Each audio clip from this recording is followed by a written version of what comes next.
Welcome to the American Dream Podcast, a show all about what it takes to achieve the American dream through a career in tech. I am your host, Elias Torres, and today I am joined by Maria Medrano, longtime diversity leader in big tech and co-founder of Inspírame, a company focused on erasing the barriers to higher education.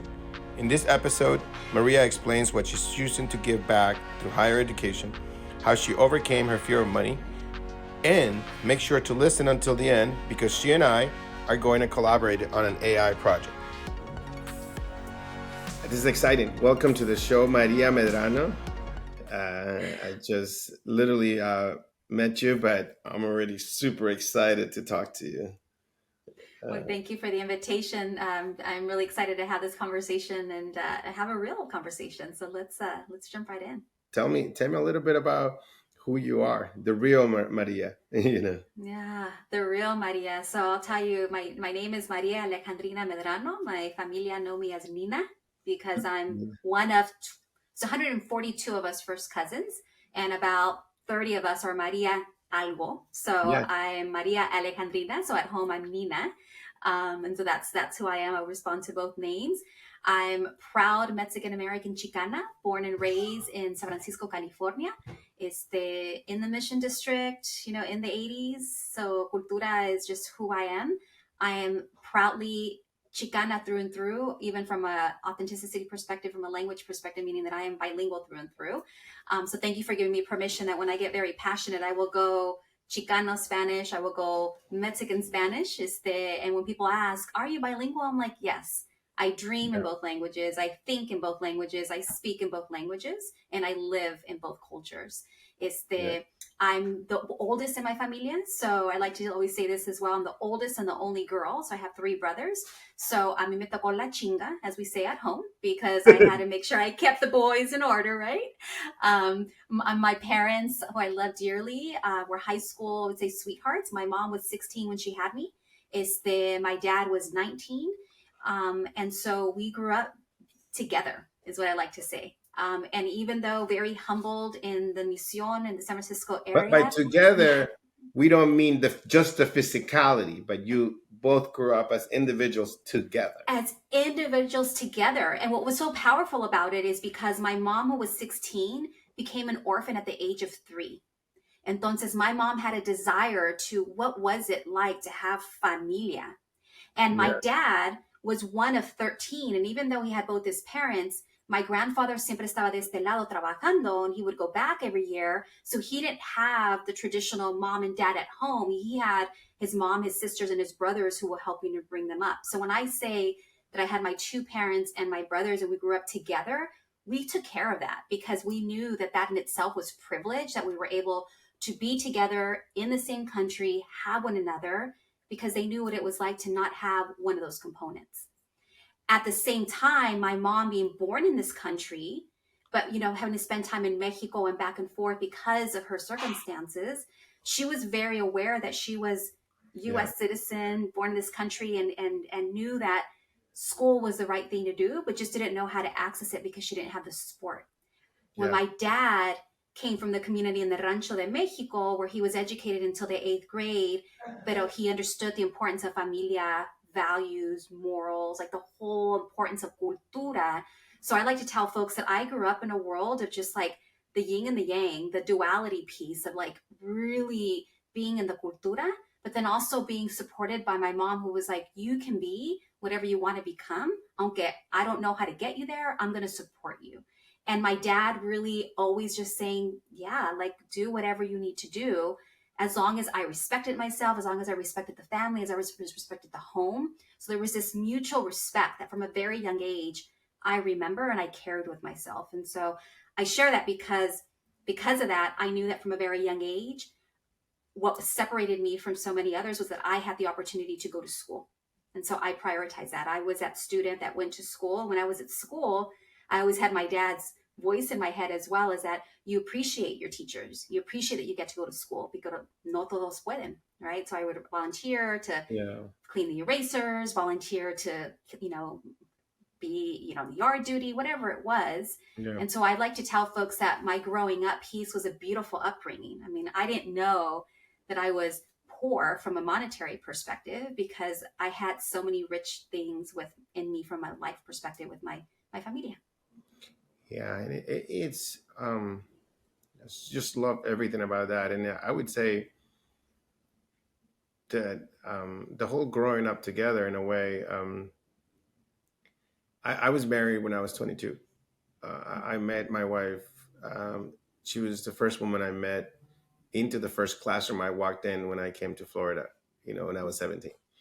Mm-hmm. And so, in a way, we grew together too, right? And we Mm-hmm. had kids Mm-hmm. early. 'Cause a lot of people now, society has changed, and Yeah. there's a whole topic, of the struggle that we have with pregnancies, with IVF, with when is the right time for us to feel Mm-hmm. comfortable to do that. And everybody sees my kids, and I have a 21-year-old, I have a 19 and a Oh, me 17. too. Me Yeah, too. yeah. So so it was like, so your mom was 16. My mother-in-law was 17 when she Mm-hmm. had uh, her first son, Mm-hmm. and so forth and so forth. And so I was 22, but I was 26, 27 when I had my first child. And now all these people are still just having babies, and I'm like, I already built companies, I Yeah. already created generational wealth, I already have my kids are graduating third year college, first year college, senior year high school, and everybody's like, how'd you do all of this? Because we had just a different upbringing that made us tougher, or that our world was Exactly. different, and we were like, World was so this is different. this is what we were supposed to do, and it was hard, and then we just went on to what was hard instead of looking for what was easy. Exactly. And now Exactly. the whole poor thing is like, I now hang around with billionaires, Mm-hmm. and I hang out with billionaires that don't even have children, and Mm-hmm. people are asking me, how do I raise my children that Mm-hmm. I don't yet have, Mm-hmm. to give the experience that you give in your children? Mm-hmm. And I'm just like, it, people, if you're poor, you want to be rich. If you're rich, you want to be poor. Yeah. I'm Oh, I like, can tell you so many stories on, yeah, we could go on for days on that yeah, topic, but you're absolutely right. I mean, I have to tell you that my mom's biggest dream for me was for me to graduate high school with no babies.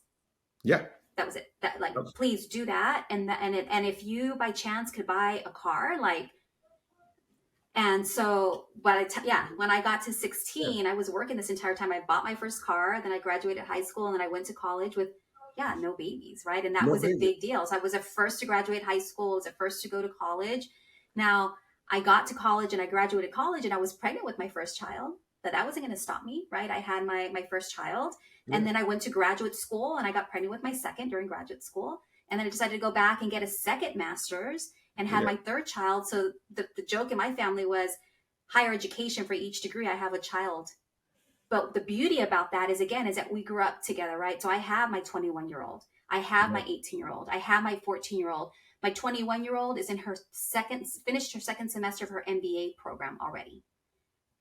My 18-year-old already has 1 year of college behind him. He's off to college as an accomplished pianist, where he's traveling the world already to perform as a pianist. yeah, And my 14-year-old is starting high school this fall, but this summer he's already starting college, taking 2 community college classes again. And that's only because they have the privilege that both their parents ended up being the first in their families to go to college, to understand those processes, also keep them very cultured in the fact that they know who they are and what they stand for, yeah, so then they can go off and contribute to society. And that's really what we need to be talking about, is like, how do we cultivate and include all those aspects so that we can be good human beings, yeah, contribute, also keep the culture element to ensure that we don't lose who we are, because by not losing who we are, that we can thrive and do so much yeah. more.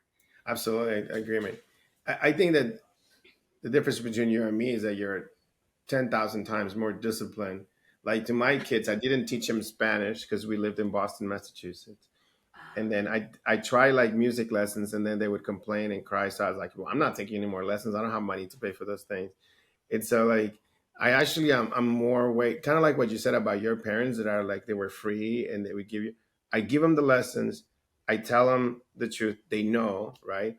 And but I'm letting them be who they are. And it's just so interesting, nature versus nurture, right? Uh-huh. It's like, my daughter, this semester, she has a co-op program on Northeastern computer science, and she's just doing too much. She's doing like 3 jobs, um, clubs, president, doing homework, doing classes when she's not supposed to, working for me, doing AI stuff, and I'm just like, you're doing too much.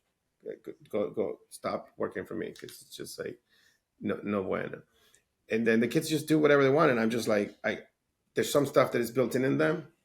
They didn't grow up how I grew up, Mm-hmm. and there's other stuff that, if, like you were saying, like all that, like the respect for the opportunity that you had in college, right, or in school. Mm-hmm. People don't. People. It just hurts me to see people struggle with. I hate this school. I don't know what I want to do. And like their school is being paid by their parents, or they're taking a loan. And I mean, the respect Mm-hmm. you have to have that loan. Mm-hmm. Those things that you were taught are the most valuable things in the world, that are priceless, that we don't even know as a society how to replicate that unless you're going through that hardship yourself. Exactly. Exactly. I have to tell you that with my kids, you're right. There was a lot of rigor in my home and a lot of discipline. And not because I wanted to overwhelm them, but I would always tell them, I just don't want you to tell me, why didn't you tell me so?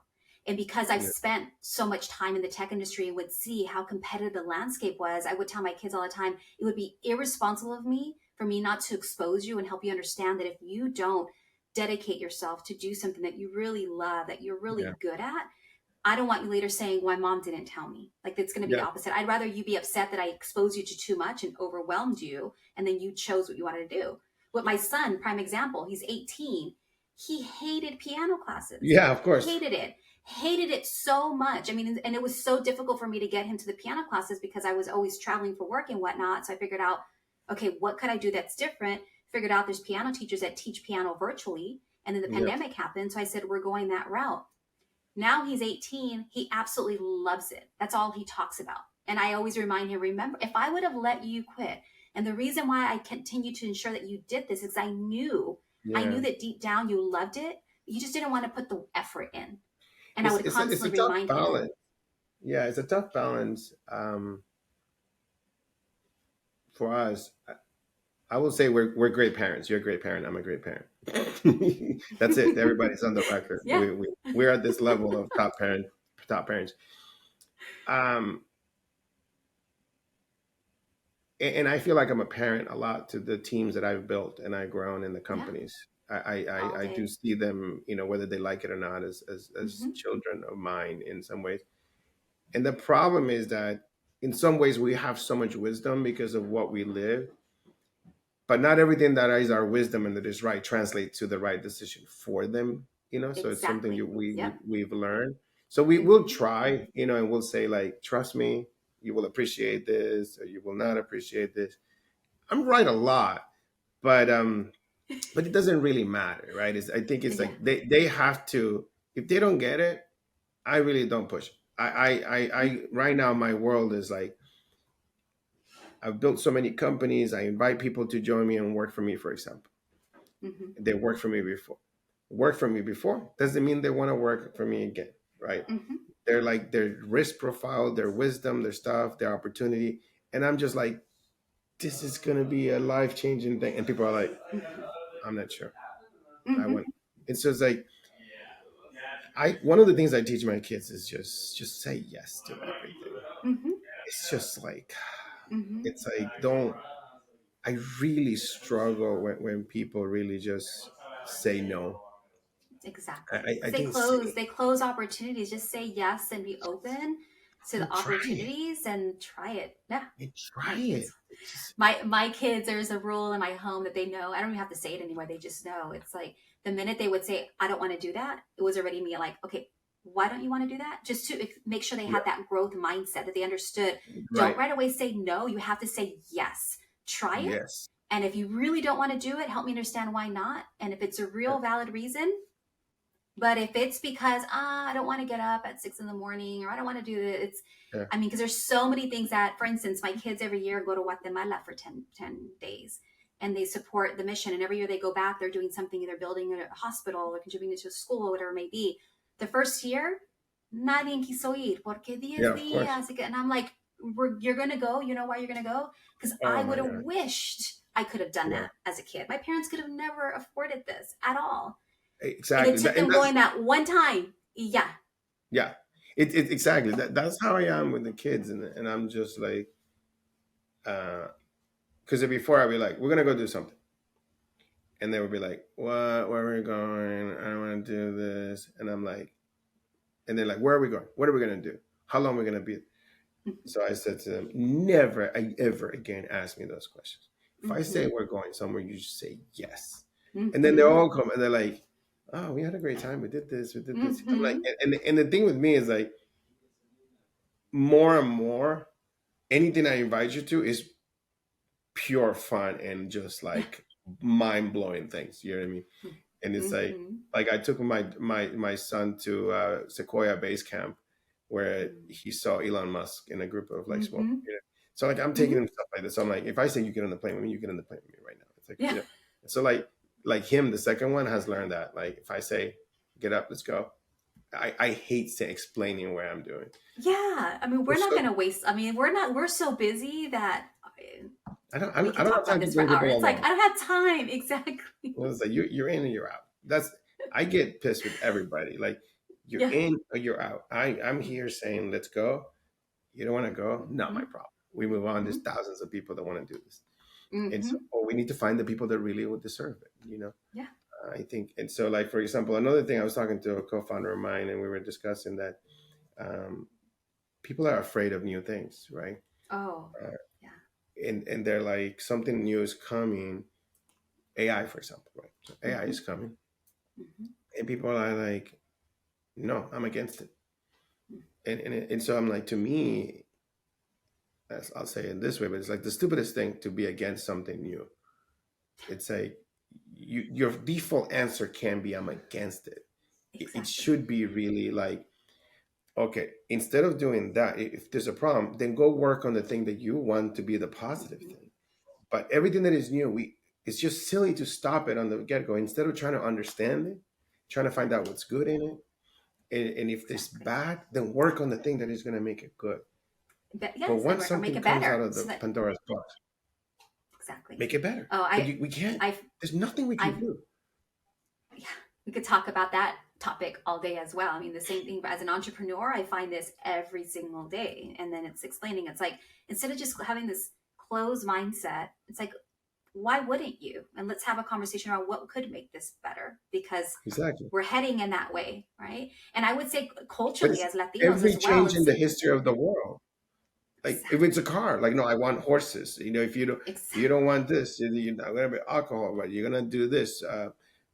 Marriage, this, that, whatever it is, right? Do we build homes? Do we do solar? Do we go into space? Do we not go into space? Do we build computers? Do we replace jobs? Do we create an industrial age? Like that doesn't matter. what You can't stop the virtual world. meetings, in-person meetings, Remote.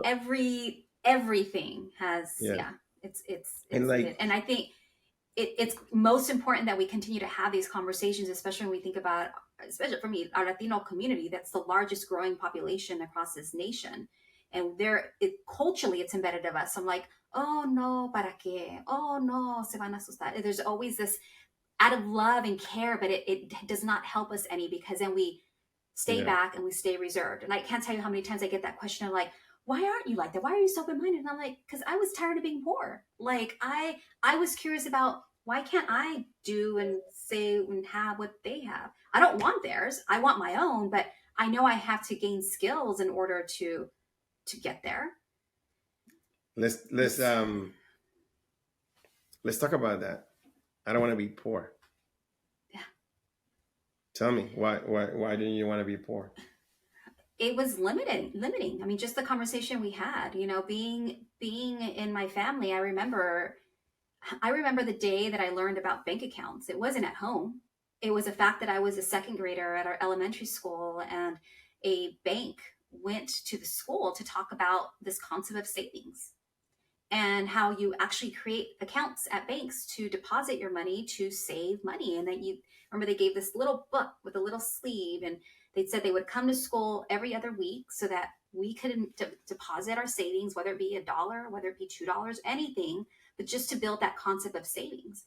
And I remember my mom always talking about we didn't have enough, right? And since I was the oldest only girl, I was my mom's biggest confidant. I knew when we had enough for rent. I knew when we didn't. Even from the youngest age, there was always a conversation about Maria, money.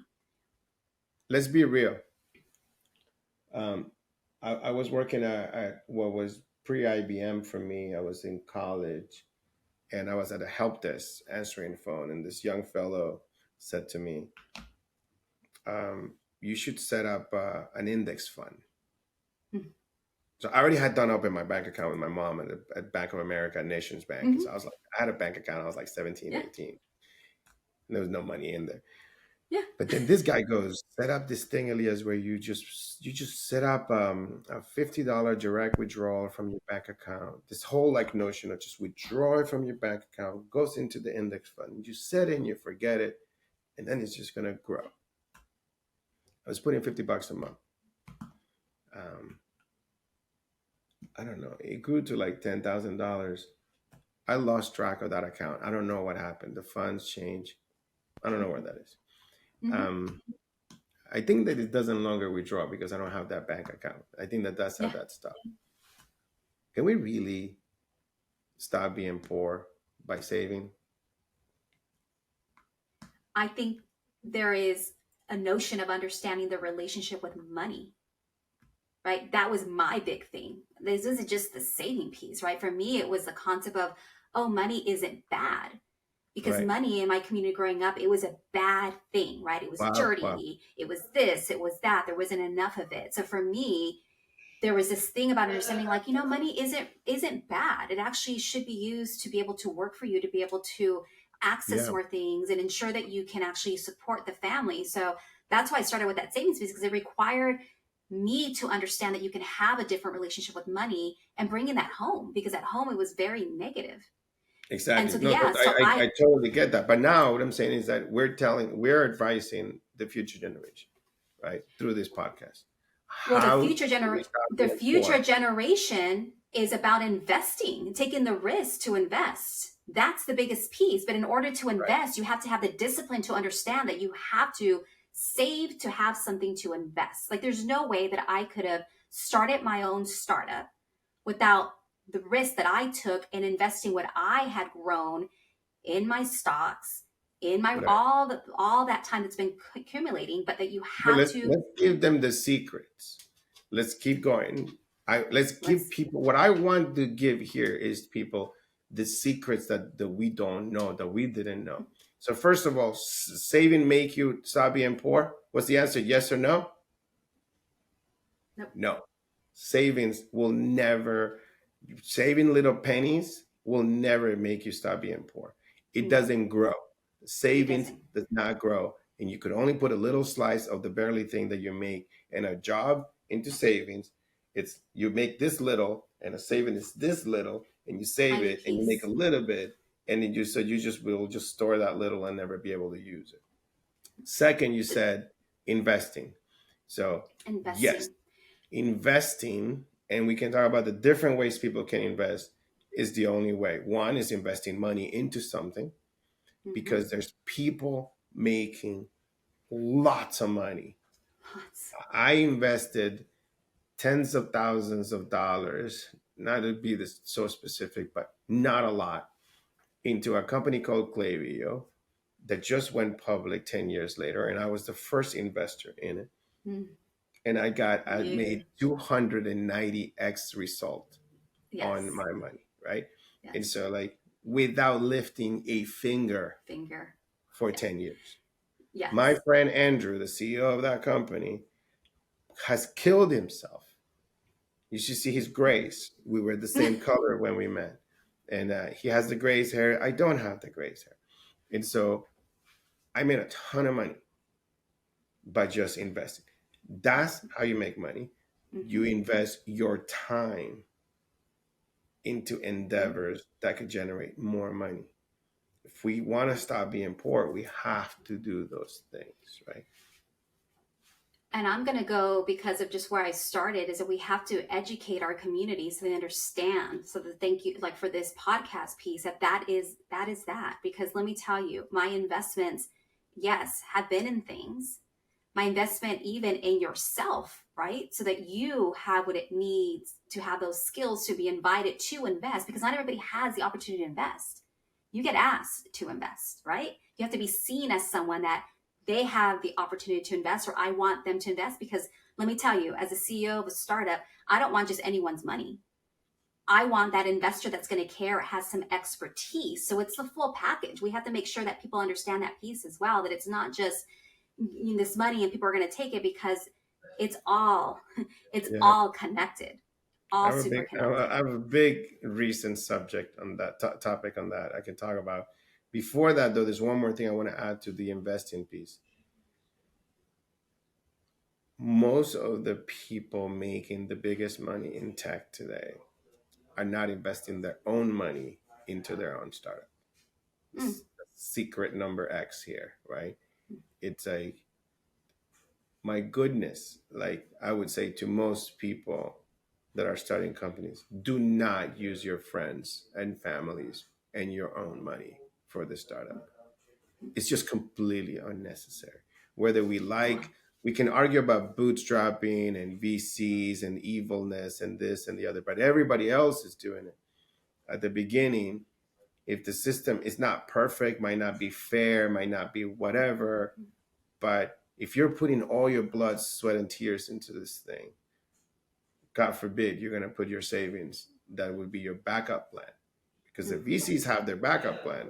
They mm-hmm. don't have a problem with money. They're Yeah, not it's going to be everyone hurt about else's money. it. It's everybody else's money. Somebody's always make money with somebody else's It's money his money. Yeah. until you have enough money to then, if you want to use your money, go for it when it's Mm-hmm. disposable to you, but not at the beginning. So use other people's money and do that.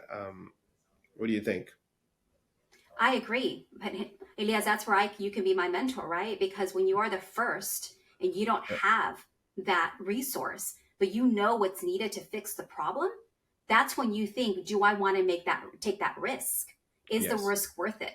And for me, my purpose and my values are worth the investment. So I'm proud to say that I've used Yeah. my Yeah. own to take the risk on me, because other than that, then no one will pay attention. At this point, people are wanting to invest, right? Everybody's Exactly. wanting to invest because they Right. see what's possible. But I completely agree. That's where we Yeah. have to create more individuals to know, let's create that disposable income so we can get there. But in the Right. meantime, we know that the system isn't fair, right? And we need to make sure that there's more people that look like us that are able to participate.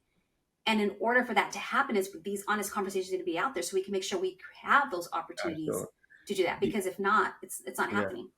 No matter what I say, right? And sometimes people criticize me. Well, now you're in this position, but I'm still telling you the truth because I was in all the positions before. I can Mm-hmm, speak from my own personal experience, right? mm-hmm, But the job of the immigrant or the immigrant mindset person or the person that's starting from the bottom, you could be an immigrant in the country you were born, right? In the mm-hmm, sense of how you conduct yourself and how mm-hmm. outside of the circle you are. And so the notion is that you got to get the job done however it needs to get done. If nobody's giving you a check, then use your money Then by all you means. Yeah, exactly. it's so there's no judgment whatsoever. Forget about judging. That's another rule. Forget about what anybody says. Mm-hmm, But I'm mm-hmm. just trying to show people that if you have access, so when you invest in yourself, invest in getting to be known by people that could write the check, or Exactly. you save, or you improve yourself, whatever it takes, right, Mm-hmm. to do that. And don't get me started about, like, we want to teach Latinos, right? We want to teach immigrants. We want to teach anyone that here we are begging for money from an investor, right? That we don't have the network, we're starting on, and we're like, and nobody wants to give us the money. So we're like just Mm-hmm. desperate. We're going from VC to VC to VC to VC to Mm-hmm. VC, Give me these and things. and everybody says no, right? But the reality is that those people need somebody that is going to dedicate 10 to 15 years of their lives to make their money work. It is a privilege for someone, for you to say yes to someone to take their money.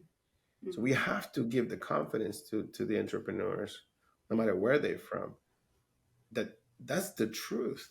Mm-hmm. It's like we just put the VC in here, but it's like I'm the one who works 24/7 Yeah. for To to your grow. point, your friend, right, has all the gray hairs. Like it's we are the ones that are there. Yeah. Mm-hmm. And I didn't do it. And I was like, so I grabbed that, I look at that stock value, and I'm like, at the beginning, I was feeling bad. Luckily, in this case, I was literally feeling bad. And it has changed my perspective in who I take money from and who I don't take money from. Mm-hmm. Because people come to me now and they're like, I never met them before. And they're like, here's $1 million. And I'm like, I'm sorry, but Mm-hmm. I don't know you. You haven't even said what you're going to do for me. Mm-hmm. So I cannot even operate from that perspective. Like if you are promising me that you're going to do something, you want me to give money to, that does not apply. I have to work backwards from the people that believed in me when I had nothing. I need to take care of them first because they believed in me. I return money for them. Mm-hmm. I don't mind working for them for some more, right? Mm-hmm. The new people, they have to do it for me first before Exactly. I take their money from now on, right? And so it's like the tables have turned. And so I'm just laying that out here for people to listen and say, it is possible within It's one generation. possible. Yeah, no, it is possible. I'm saying in my family, I say it often, Inspírame, which is the company that I built and I'm leading, or our mission is to help end generational poverty through educational attainment because it's possible.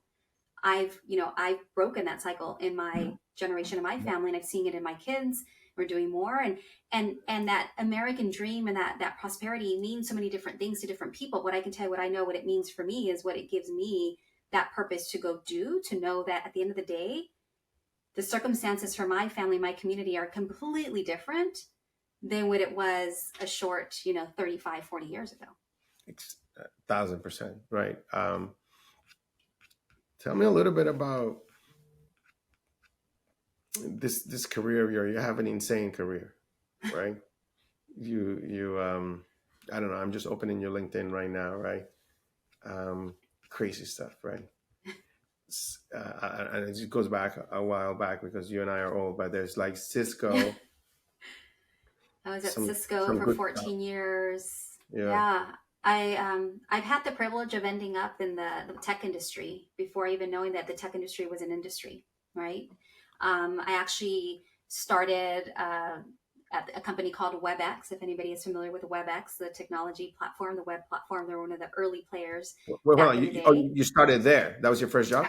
It wasn't my first job. By the time I was at WebEx, I had maybe 5 jobs before then where I started in the finance world. I was actually doing revenue recognition and credit management for You mean WebEx, construction companies. WEBEX? WEBX. So I ended up at WEBEX after 6 years of being in the role of a credit financing for Caterpillar and an elevator switch company called N3 Inc., and also for a blue collar labor staffing company. And I call that out because when I was doing those roles, I was finishing up my bachelor's and I had just started my master's degree in organizational development around culture and org change necessary to be able to meet the changing dynamics of our workforce. Well, hold on, hold And on. I'm reading your LinkedIn here. You know what my favorite entry in your LinkedIn is? what is that? La Tortilla Factory. Oh, I love La Tortilla Factory. I'm just saying, that's some real shit right there. Mm-hmm. You know what I mean? It's like, so I gotta go put, the problem was with mine, it was like I cleaned something, I worked at McDonald's, grocery store, and then the bank, right? But this is here is awesome.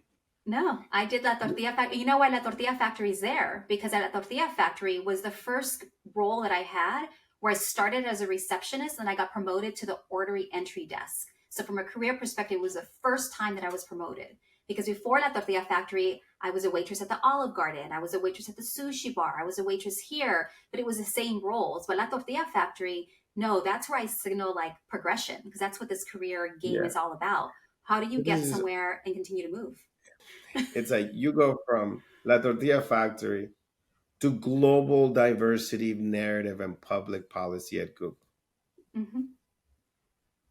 But like, by the way, I interviewed Google twice, and I was like a fanboy, and I tried to get in there.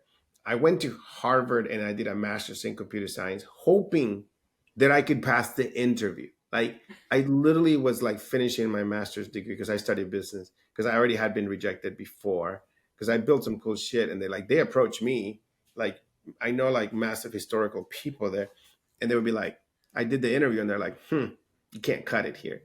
And then I went to get a master's at Harvard in computer science. I finished the master. Now I like, oh my God, I know all this stuff about science and computer science and everything, papers, cryptography, zero bit, whatever. And then I'm like, I go interview again, like, because they were on campus. And I'm like, just going to stroll into Harvard campus, go interview. I got rejected again. You can't Google it. Google is not for anybody. And you're like Google. global. Yeah. Yeah, it's so funny about that story because people always ask, like, Google. I'm like, yeah, they called me so many times. I kept telling them no.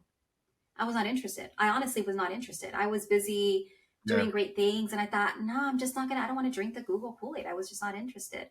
And I think it was just that piece of just saying, no, no, no. I had conversations, but it was never an aspiration. I was very much about what can we get done here? Like, what are we going to do? I don't want to just be walking around with a nice title. What are we actually going to do? And I think that approach worked because I didn't go through many Yeah. interview cycles, and I was at Google for 2 years. It was amazing 2 years, and Yeah. it changes you as a person for sure. Yeah, absolutely. It is, and it was a tough time. You were there. Mm, very This we tight can time. go. We do that. So, but we don't care about jobs. We care about fulfilling our purpose, finding our Hmm. purpose, and doing that. And you're like, see you, Google, um, and you start a company. Tell me about that. Yeah, so I actually started in Speedame back in 2019. So I was actually at Cisco at the time. But when you're first in your family, I've always been the type of person that you don't just do one thing at one time. You do multiple Yeah. things. And so the Google piece, I walked off that ledge and I said, see you, Google, because at that point I had signed my first customer contract. And that to me is very personal. The minute that someone was exchanging their money to say, I trust you to help me realize what I need done for my own customers, I said, okay, I can't do this two things in a box. And so went to actually take on the full role of CEO for Inspirame, and Inspirame is an equity-driven tech company. So we build technology that basically provides equity and helps democratize higher education. And we focus on affordable education. The primary thing that we focus on is exposure, exposing the wider communities that are often left behind or I consider untapped on the realities of what skills and what roles we need them to go get skills for, because we cannot continue to be complacent and not having the communities that we live in have the skills that are necessary for the workforce of tomorrow. And Yeah. No, so in yeah. Spirame, the primary product that we have is Teco Guide, and Teco is short for Tecolote. It's a Chicano Nahua name. It's an owl, so our mascot is an owl with a graduation cap. And I within knew our that. app, I knew good, that. good. For all your listeners who may not know that, when people, because I get that question all the Ecolote. time, that's a Ecolote. tecolote, Yeah. tecolote. But if you go and you download that app, we're on a mission. We're on a mission to map in California first, because that's home for us. After we get California, we prove it here. We're going to go to Texas, New York, and all across the nation because the need is everywhere. We're getting calls all the time.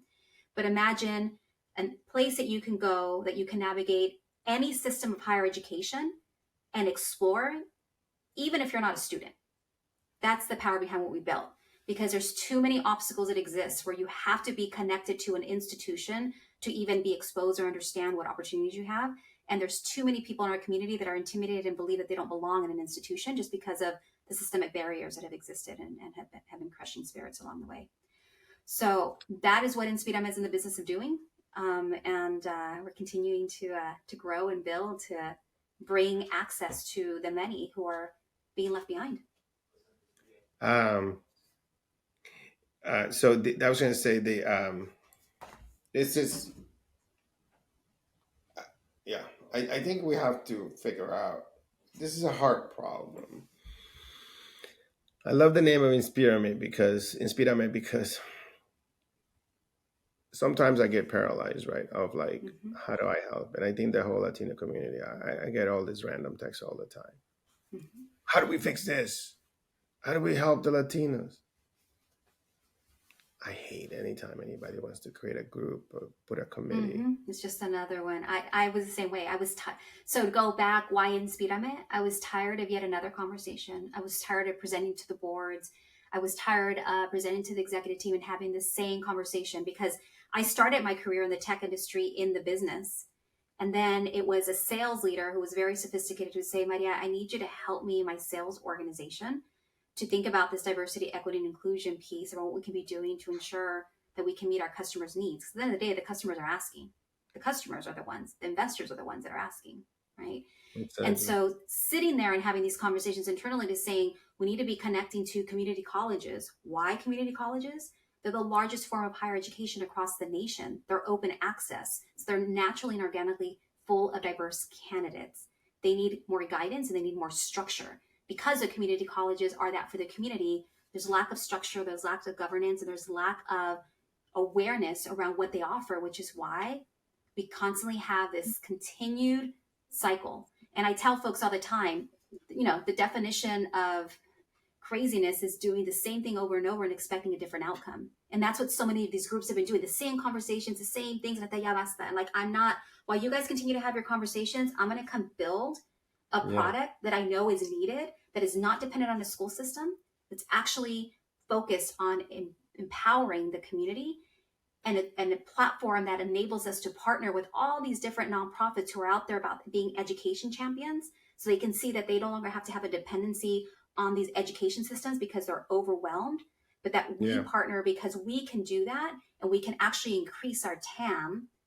And while we're doing that, also giving them the skills that are necessary to know that it's not just getting that degree or that certificate or that skill, but you have to have that growth mindset. You have to have that confidence. You need to know the importance of, Yeah. connecting, collaborating, and all the things that I've learned in my 20 years in corporate America.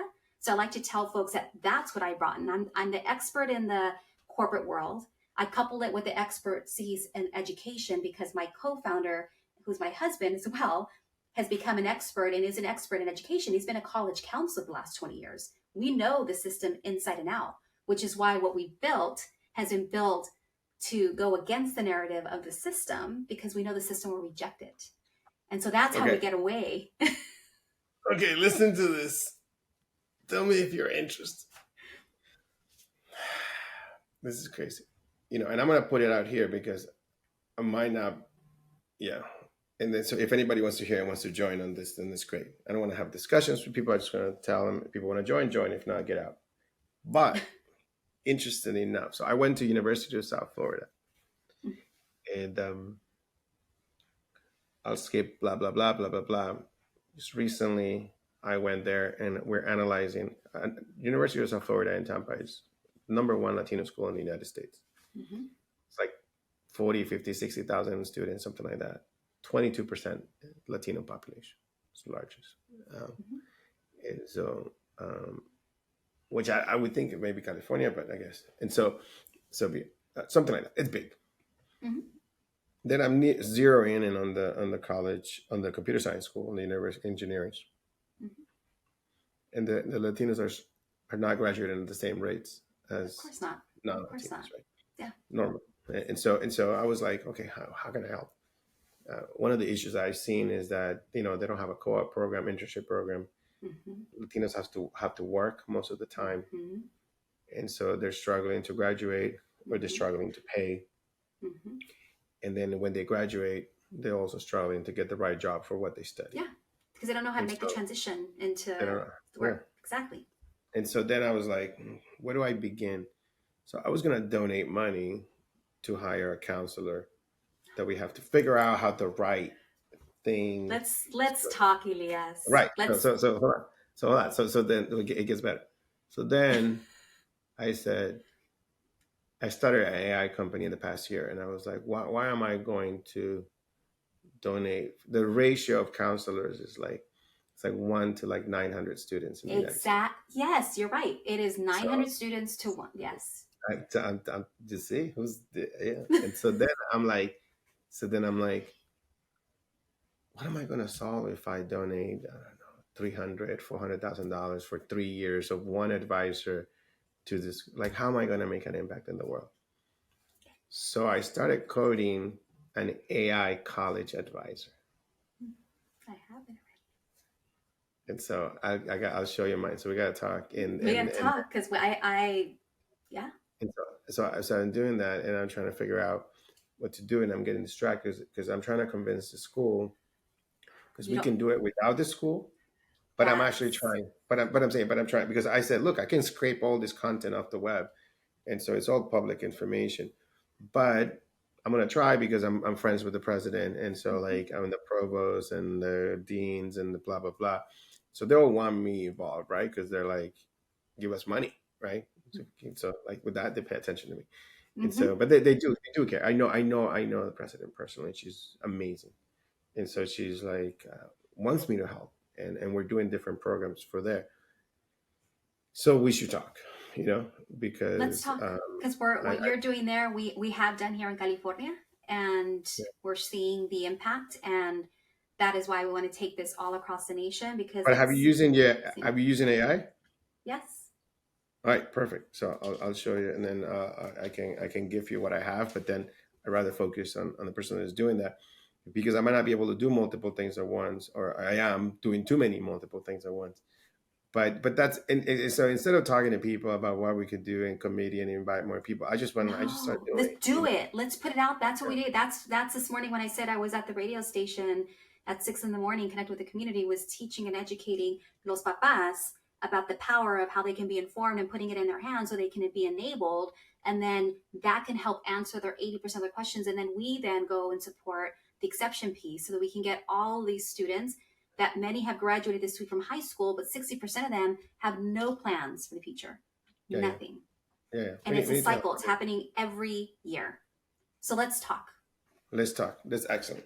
I think this is what happens, people, on the podcast. This is all about investing in each other and having these conversations that unlocks magic. That's the value of being able to have conversations with people that are like-minded. That's when we say finding your purpose. This is what this means. Don't talk to people that won't get shit done. Exactly.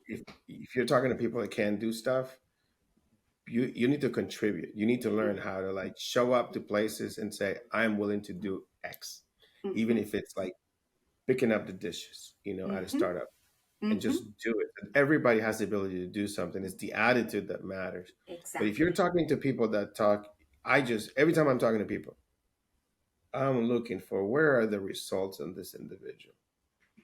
If not, I am the rudest person, Maria, you probably will meet. I literally like hang up. I'm like, sorry, but when you asking me for a favor, I don't know you. Goodbye. You're talking. Well, what have you done? Have you done anything about it? Have you started? Just start. At least start. Not everybody's a finisher. People are starters and not finishers. It's like I'll start a lot of things that I don't finish, but I finished plenty of things, right? And that's what, if you ask anyone that I work for in any of those companies, that's what I'm known for. They've said, not only am I strategic, I'm an executor, meaning that anything that I touch, it has to happen. It has to happen. Yeah. I'm inspired. You have me. You have my attention. Thank you. What's your call to action? How do we end the podcast? My call to action is find your inner. Who are you? What's your purpose? Honestly, I'm going to reintroduce myself to everybody on this podcast so you can see what this looks like. My name is Maria Medrano, and my purpose is to uplift others by leveraging my knowledge, my experience, and my privilege, and relentlessly looking for those resources to ensure that others understand what their purposes are and help them achieve their biggest dreams. So that's what I'm asking for everyone listening. Everyone. There's a reason why you're on this earth. Everyone has that. Yeah. Find it, leverage it, and invest in it. It's your biggest differentiator. I think that without being a little bit of a downer, is like, I am grateful that I have desire and hunger in me. There are people that don't. Many. And that's tough. That's a tough to get out. But if you Mm-hmm. do have any sense of any little bit of hunger in you, you just got to channel it to get shit done. Exactly. If not, and find your purpose. There's some people that just really struggle with this, and we got to Yes. respect that. Absolutely. But if you have any desire to be something or not be poor, whatever, just kind of go do it. Stop talking. Mm-hmm. Excellent. Mm-hmm. Thank you so much. This is amazing. I'm Gracias. excited. And we're I'm not. excited Don't as hang well. up. Don't hang up. No, I'm not going to hang up. I promise. Okay, good. Thank you for listening to the American Dream podcast. Make sure to subscribe so you never miss a new episode. And share the episode with your friends. Our work isn't done until everyone has equal access to their dreams.